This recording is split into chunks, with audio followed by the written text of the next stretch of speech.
Mercedes' woes continued as expected in Suzuka, but the team showed promising signs for the first time since pre-season testing as a situation outside of their control hindered the race in what could have been even a fight for the podium. Toto Wolff's feelings showed that the Brackley team is still fighting, but it has a long way to go and is still far from the top two spots. So how worried should Mercedes be, and is there a way out now? After persisting with a similar car concept between 2022 and 23, Mercedes has had to learn an entirely new script with its W15 this season. Starting from scratch is never easy, but the Brackley squad seems to have made quite a few breakthroughs in Suzuka, even if its performance didn't really realise that over the weekend. A weakness in high-speed corners appears to be the main bugbear, as demonstrated by its lacklustre turn of pace in Jeddah's opening sector a few weeks ago. Low fuel runs, per George Russell, seem to expose that weakness the most. Correlation between the team's wind tunnel and the real world appears to diverge in those high-speed situations, something that the team must overcome when it next crunches the numbers. This weekend marked another instance of Mercedes showing initial promise only to end with a lacklustre outcome. Despite a lingering sense of optimism within the team, though some may argue otherwise, it is undeniable that the current situation falls short of past successes in terms of immediate goals and realistic prospects. Reflecting on the Japanese Grand Prix, Toto Wolff acknowledged that Mercedes is undergoing a rebuilding phase, recognising that even 3 years into the current regulations, the desired outcomes remain elusive, and he admitted that Red Bull has pulled ahead significantly. So now Mercedes must recalibrate its aims, focusing on competing with McLaren, Aston Martin and eventually Ferrari. And while this may appear obvious to observers, it underscores the team's current reality. However, this acknowledgement prevents Mercedes from harbouring illusions about what lies ahead in 2024. So why maintain a sense of encouragement amidst these challenges? Well, it comes from observations that the car's performance showed signs of improvement over the weekend, despite a lack of competitiveness in the race. Perhaps Mercedes has gained a clearer understanding of its issues and has better managed tyre performance, which previously hampered its potential by placing excessive strain on the rear axle. Wolff blamed the poor pace in the first stint and said Mercedes will examine what caused it, having been hopeful of fighting for the podium beforehand. We ended up where we started and it was just very difficult, Wolff told Sky Sports F1. We had a second and third stint that was super quick and we would have been racing for a podium, but an atrocious first stint.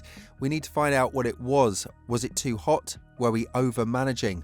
Wolff backed the one-stop strategy change by Mercedes during the red flag, but was alarmed by the pace drop, which forced it to change its plan. I think it was the right thing to do at the beginning because it looked pretty stable in terms of lap times, he said. They were not pulling away too much, the direct competitors, but then it suddenly dropped like 2 seconds a lap and 2.5 seconds per lap. In that moment, it was clear it wouldn't last. There were clear indicators and patterns observed over this weekend, consistent with what we've seen in the previous 3 races. It's evident to everyone, including Mercedes, that when evaluated purely on paper, it's another instance of starting strong in practice, losing momentum in qualifying, and ultimately achieving a relatively mediocre result. This reality is undeniable, especially when both cars begin and conclude the race in 7th and 9th positions respectively. However, the distinguishing factor lies in Mercedes' stronger starting point during the weekend, which persisted throughout, and the behaviour of the car remained consistent without any significant deterioration from session to session.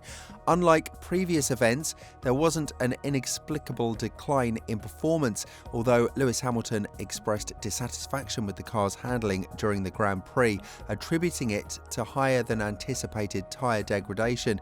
There there was no sudden loss of performance or departure from the optimal operating window as seen previously. This improvement follows extensive preparatory work leading up to the weekend, particularly after the Melbourne race.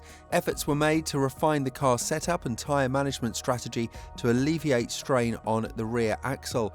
Mercedes' current hypothesis revolves around the notion that they haven't been fully exploiting the tyres to consistently unlock the car's maximum potential.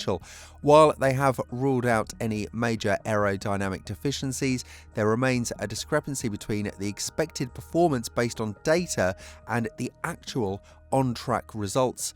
Toto Wolff revealed more about the W15's quirks after the Japanese Grand Prix, explaining that the car is producing the expected downforce in those corners, but it doesn't seem to yield any further lap time. We are measuring downforce with our sensors and pressure tabs, and it's saying to us that we have 70 points more downforce in a particular corner in Melbourne than we had last year, he said. But on the lap time, it is not 1 kilometre per hour faster. It doesn't make any sense, so where's the limitation? Mercedes toyed with its suspension setup over the weekend to try to provoke the car into benefiting from that greater level of downforce, and mainly to investigate the ride of the W15 further to elicit further breakthroughs. Wolff admitted that the situation was actually hard to comprehend and suggests Mercedes had not got as good an understanding of things as it has now. Everything over these 2 years which we have seen points that there should be much more downforce than we believe it is, he said. And now we've measured the downforce and it is there, but we're just not able to extract the lap time out of it that we should, and that the simulations show us it's not trivial. It appears that there has been a shift in focus for Mercedes, moving away from concerns about aerodynamic performance and instead honing in on issues related to cornering speed and overall lap times, which haven't met their expectations. And while virtual simulations often depict an ideal scenario, real-world conditions introduce a lot of variables, leading to disparities between virtual and actual performance. Despite these challenges, there's a sense of encouragement though within Mercedes due to their perceived improvement in maintaining the car with an optimal performance range. Although currently ranking 4th in speed isn't satisfactory for a team of Mercedes caliber, the weekend did provide some valuable insights into their areas for improvement, as they are now better equipped to identify and address their shortcomings, even if it would take more than one race to solidify their findings and implement solutions. Toto Wolff's remark about racing for a podium might seem ambitious, but it's not entirely unfounded, considering the potential for a better qualifying position and strategic decisions. All in all, the change to suspension components under the current regulations have significantly affected Mercedes. In previous regulations, they utilised sophisticated suspension systems, which provided them with a competitive edge. However, with the removal of certain components like heave springs in the interest of simplification under the cost cap, the impact on Mercedes has been evident. This change has disproportionately affected them, which does highlight how significant suspension is as a battleground in the new era of Formula One. Maybe Formula One should consider relaxing the regulations surrounding suspension systems, because the current cars are stiff and lack compliance, and one could question how relevant cost-saving measures are in this context. If a team wishes to allocate its research and development budget towards enhancing its suspension systems within the confines of the cost cap, they should have the freedom to do so. This will open the potential for innovation and performance improvement within the sport. While starting from 7th place likely wouldn't have positioned them for a podium finish, the fact that such aspirations were even entertained speaks to the team's renewed confidence. Progress, albeit incremental, has been made, signalling a positive trajectory. Although there's still a long way to go before they can be considered genuine contenders, the weekend's developments suggest a step in the right direction, and despite shortcomings in race strategy, the overall sentiment is one of cautious optimism, with the team showing signs of improvement and resilience in the face of adversity. Hamilton's 10 points in 4 races and being 1 point ahead of the mediocre Stroll, to say the least, pretty much sums up the dire start to the season.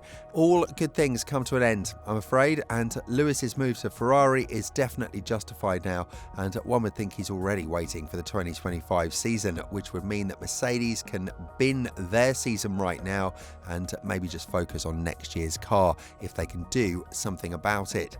Do you think Mercedes can bounce back?